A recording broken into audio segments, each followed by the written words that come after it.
Teka nga, ano ba problema mo? Nagselos ka ba? Oo, nagsiselos ako. Kanina ka pa nagpapaturo sa mga tropa ko. Teka lang kasi, prank lang naman yun eh. Bakit ba sobra yung selos mo?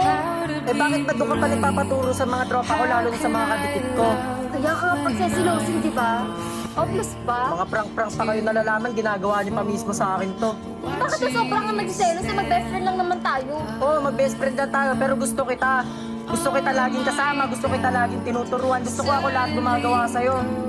Oo, nasanay na nga ako. Nasanay na ako sa part na ako laging nagtuturo sa'yo. Ako laging umaalalay sa'yo. Oo, may pakialam ako sa'yo. Ano ngayon? Eh bakit ngayon mo lang sinabi? Kasi natatakot ako kasi baka best friend lang tingin mo sa akin.